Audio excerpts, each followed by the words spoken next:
মাগরিবের নামাজ মোট কত রাকাত কি কি? মাগরিবের নামাজ মোট 7 রাকাত। 3 রাকাত ফরজ, 2 রাকাত সুন্নত,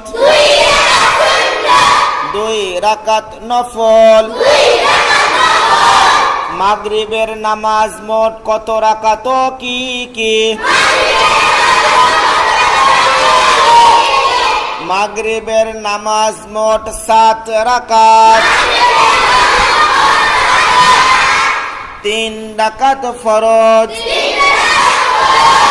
2 রাকাত সুন্নত, 2 রাকাত নফল। মাগরিবের নামাজ মোট কত রাকাত?